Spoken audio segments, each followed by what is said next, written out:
Good afternoon. I'm Richie Hunley, and I'm here with Dr. Terry Bratcher, a college reading instructor at Lindsey Wilson College.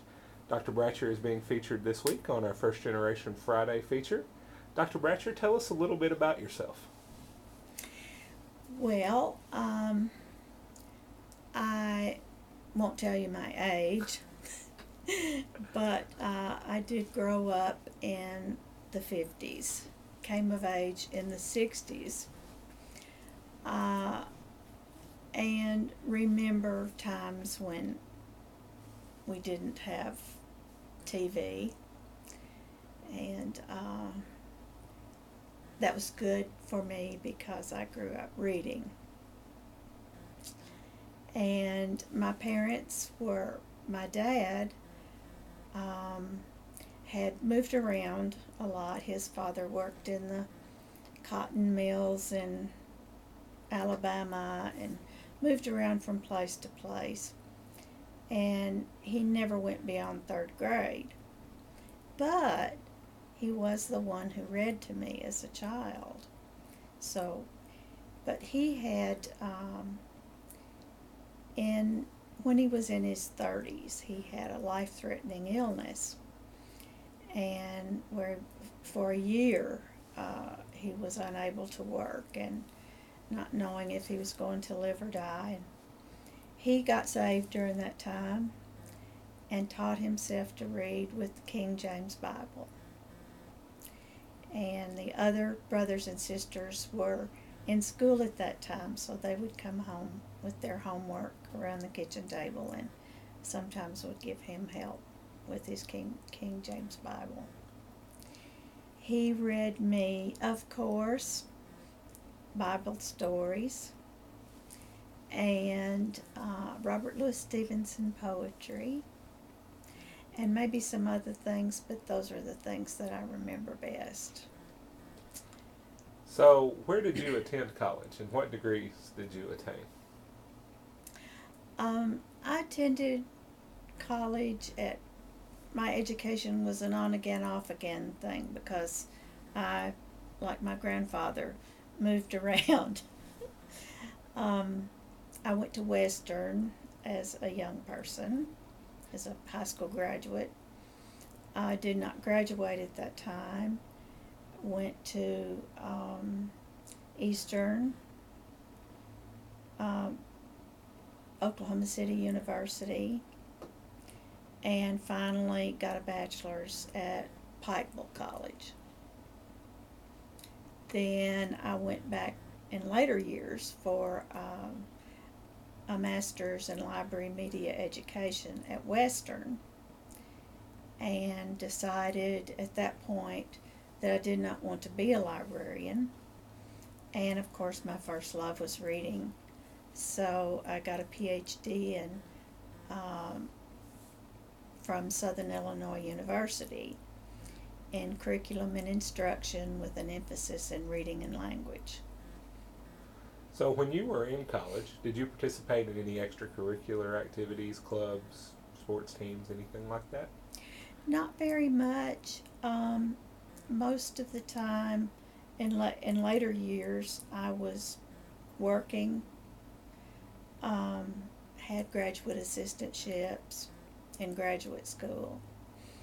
Early, I participated in theater at WKU and Western Writers and published some poetry and short stories in their little publication. So, think back to your first year in college and talk to me about what that was like. What do you remember from that time?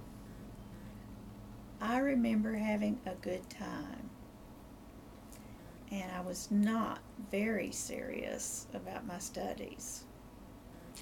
I had too much of a good time, and but I do remember being in awe at some of my teachers and their vocabularies. And I would sit when I took notes. I would write words in the margins so that by the end of the semester, their vocabulary was my vocabulary. because I went and I looked those words up and I used those words with my friends who laughed at me. But I've always been fascinated with just words. So, what was the biggest challenge that you faced while you were in school? Um, the biggest challenge in graduate school was statistics. I thought I would never get through there. I had Asian tutors. Um, Eventually, I married for the second time, and my husband got me through statistics. But that was almost an obstacle that I thought might keep me from my degree. So, what did it mean to you to be a first generation college student? Well, I knew that my family was very proud of me, and especially my dad, who never had the chance. And um, and I was very proud. My brother, who's 11 years older than me, went to college and got a degree before I did.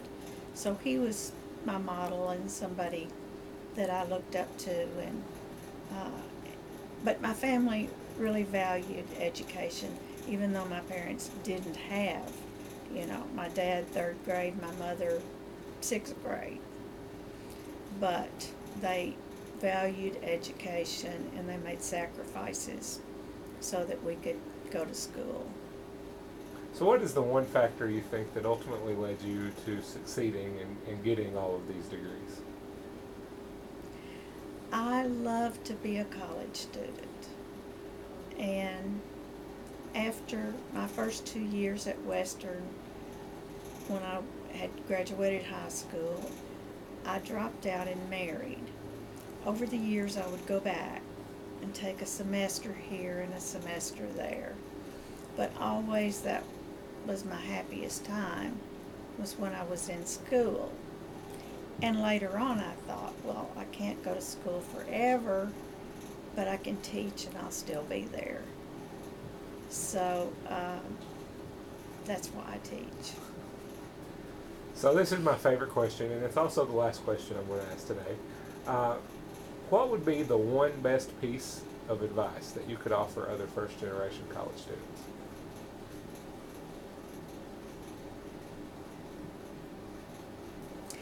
I would say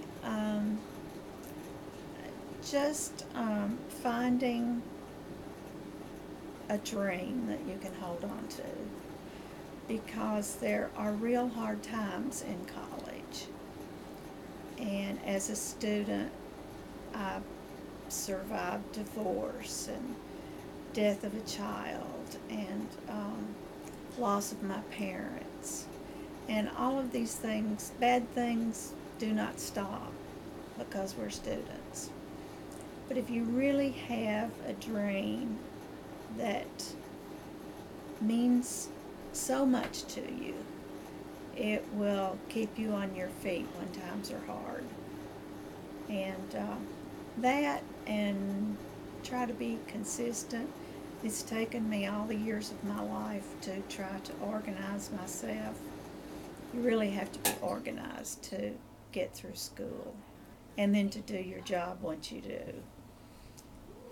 Well, Dr. Bratcher, thank you so much for your time today, and everyone join us every week for First Generation Friday. Thank you.